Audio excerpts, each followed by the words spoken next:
Praise the Lord.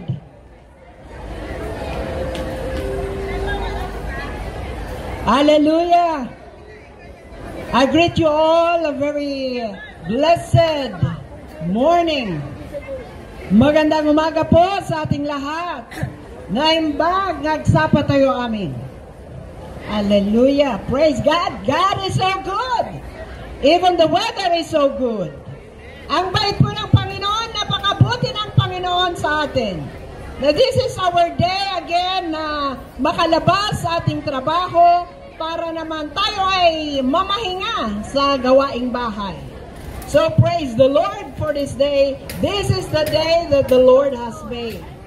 Kaya kung wala po kayong pupuntahan at this very moment, nandiyan kayo na nakaupo, I ask that you lend your ears at pakinggan po natin ang salita ng Panginoon. This is how the Lord loves us so much.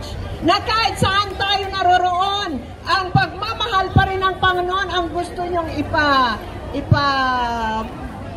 ipabahagi sa ating lahat. So praise God, there is no accident na ikaw ay naririto, na ikaw ay makapakinig ng salita ng Panginoon at maramdaman ang kanyang presensya. Praise the Lord. Marami po kayong mga kantang narinig kanina at lahat na mga inawit nila ay patungkol sa Panginoon, kung paano po ang pagmamahal ng Panginoon sa bawat isa sa atin. Ganyan po kabuti ang Panginoon. But before our word of God, let us pray. Most gracious and loving Father, we thank you. We bless your holy name, O God. We thank you for this is the day that you have made. We thank you for the lives of each one. We thank you for the strength, O Lord, that you have given us, that you give us a new life this very day. Thank you for the strength, O God. Lord, I pray that you will just work out all things, what you have planned and purpose in the lives of each one this very day, O God. As we listen to your word, I pray, Holy Spirit, I acknowledge that you are our teacher. Just be the one to move and touch every heart, that they will come to repentance and receive you, Lord Jesus, as their Lord and personal Savior. Thank you, Lord, in Jesus' name. Amen. So praise God. Now, I will just give you a very short message. Here in the book of Matthew, chapter 11, sabi niya in verse 28, ang Panginoong Jesus mismo ang nagsasalita dito. Ang sabi ng Panginoong Jesus sa libro ni Mateo, the book of Matthew chapter 11, verse 28, Jesus said, "Come to me. Come to me, all of you who are weary and burdened, and I will give you rest." Hallelujah! Ito po ang sabi ng Panginoon, come to me. The Lord Jesus is inviting each one of us. Siya na po mismo ang nag-iimbita. Sabi ng Panginoong Jesus, come! Halika! Ito po ay imbitasyon ng Panginoong Jesus. Siya mismo ang nag-iimbita sa atin. Ang sabi niya, come to me, all of you. Hallelujah! Lahat kayo, come to me. Halika kayo sa akin. Iniimbitahan ko kayo lahat. Come to me, all of you, lahat. Hindi po niya sinabing some or pinipili niya kung sinong lalapit. But he said, come to me, all of you. Sino kayo? Sabi niya dito, all of you who are weary and burdened. Praise God. And I will give you rest. So anong iniimbitahan ng Panginoon? Lahat kayo, lahat tayo na may mga karamdaman, lahat tayo na may mga nangangailangan. Lahat tayo na may sakit. Lahat tayo na napapagod na. All of you who are weary, yung nababagabag ka, always worried of anything. Jesus is giving this invitation to each and every one. Wala po siyang pinipili. Lahat po ay kanyang iniimbitahan. The reason why Jesus is inviting, He said, "Come to me, all of you who are weary." Yung mga nababagabag, always thinking many things. Walang kapayapaan. Okay? No peace of mind. Jesus is calling you who are weary and burdened. Burden. Yung mga marami ng problema, pagod na parang sabi mo, hindi mo na kaya. Here is Jesus inviting you to come. Come to me, all of you, and I will give you rest. Hallelujah! Napakabuti ng Panginoon. Lahat tayo ay inimbitahan niya dahil alam ng Panginoon na kailangan natin siya. Kailangan natin ang Panginoon dahil ang Panginoong Jesus lamang ang makapagbigay kaligtasan, mga pagaling sa atin sa anumang mga sakit, makapag-deliver po sa atin kung ano man ang mga bisyo natin na hindi maganda. God can deliver us. God can save us. Kaya sabi niya, "Come to me and I will give you rest." Siya lang ang makapagbigay ng tunay na kapayapaan. Hindi po pera ang magbibigay ng tunay na kapayapaan. Hindi po. Kahit marami kang pera, kung walang Jesus sa buhay mo, walang kapayapaan. Palagi ka pa rin maraming problema. Hindi ko sinasabi na kung nasa buhay mo na, nasa puso mo si Jesus Kristo ay wala ka ng problema. Hindi po. Meron at meron po. Habang nabubuhay ka, meron at merong problema. But the good thing, ang kagandahan po, pag ibinigay natin ang problema natin sa Panginoon. Kaya nga sabi ng Panginoon, "Come to me, all of you who are weary, who are burdened, and I will give you rest." Kaya even in the book of 1 Peter 5:7, "Cast all your cares." Sa kanino po natin ibigay natin sa Panginoon. Because He cares for you. So tunay nga po na ang Panginoong Jesus lang ang mapagbigay ng tunay na kapayapaan, kapahingahan, the rest, okay?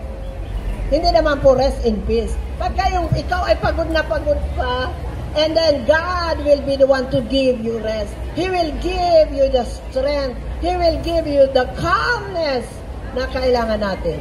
Pag ikaw ay nababagabag dahil sa kaiisip mo sa anumang problema mo, kaiisip mo paano ka magkaroon ng pera, lahat yan.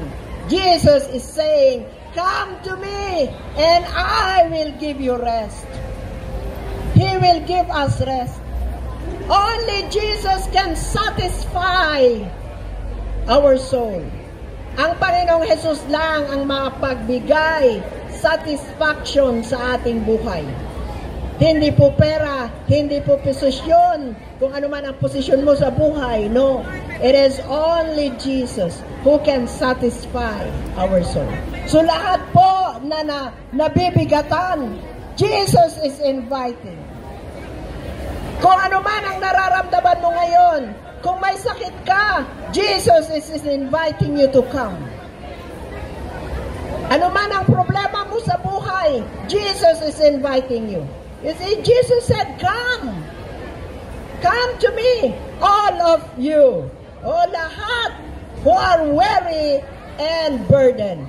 Ano man ang sitwasyon mo sa buhay ngayon, ano man ang problema mo ngayon, God is saying, "Come to me and I will give you rest."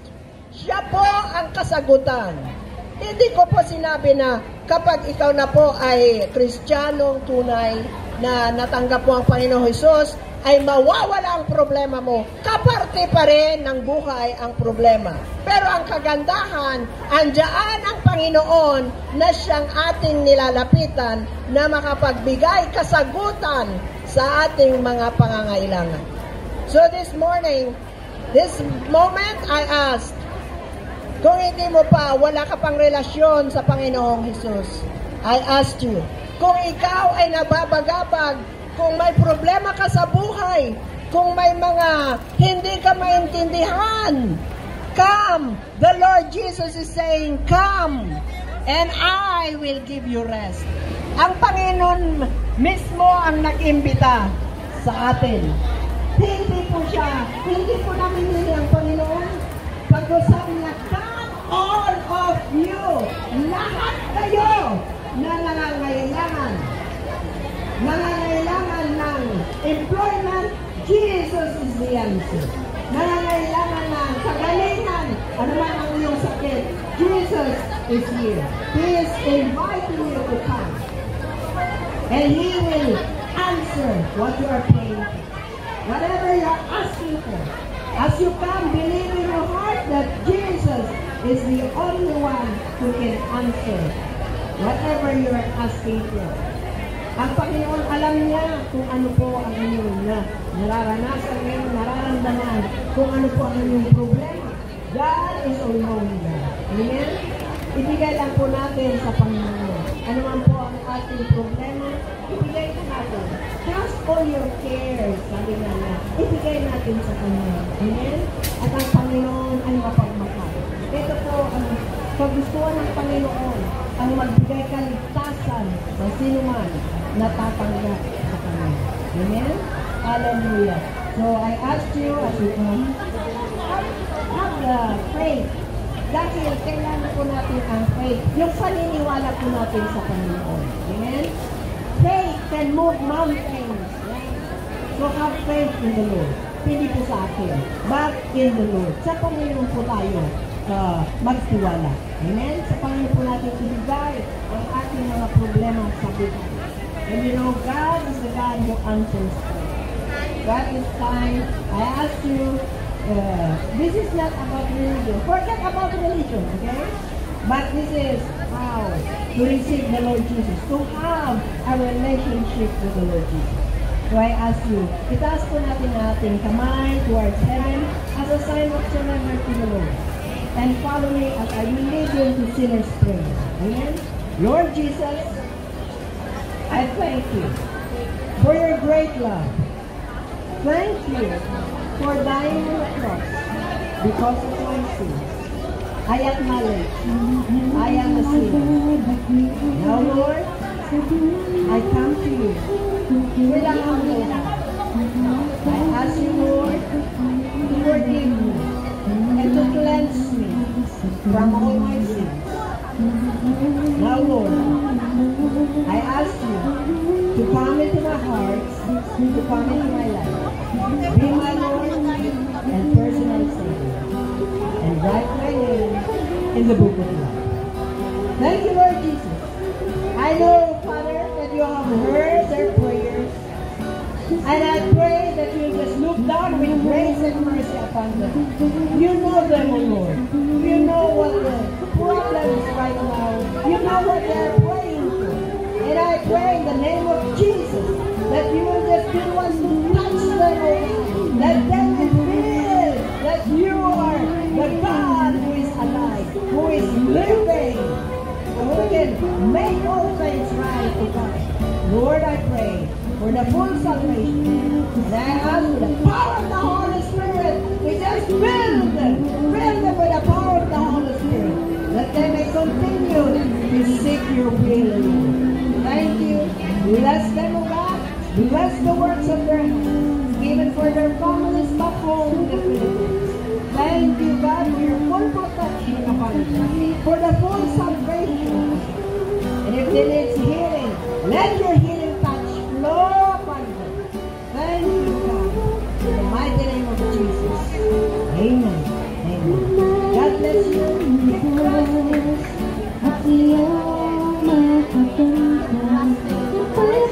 God bless you.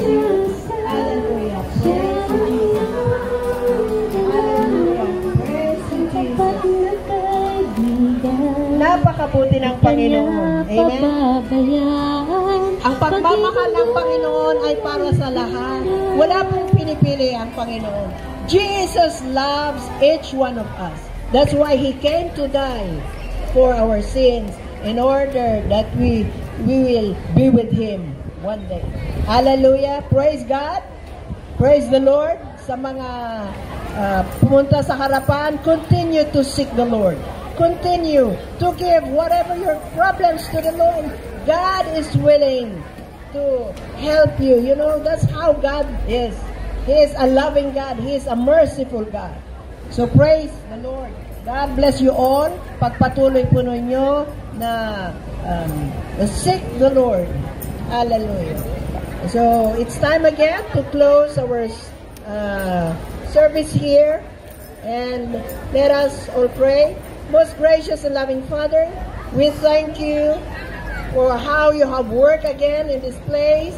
We thank you for the salvation of each one, O God, who have heard and believed your word. Thank you, Lord Jesus, for the full salvation, for the protection of each one. Wherever they may go today, Lord, just be one to guide and protect them, that they will always acknowledge that you are the God who is alive. Lord, thank you. We bless your name. We give all the glory, honor, and thanksgiving. In the mighty name of Jesus. Amen. Amen. God bless you all. See you again. This afternoon, we have again another batch na mag-share din ng salita ng Panginoon. So, every morning and every afternoon, we are here. So, inaanyayahan namin kayo to come and join. Lalo na sa gabi, bago po kayo uuwi, ay maganda na makapakinig ng salita ng Panginoon. Dahil yun po ang magbibigay lakas sa atin again sa pagtatrabaho ng buong linggo. Hallelujah! God bless you all! Hallelujah!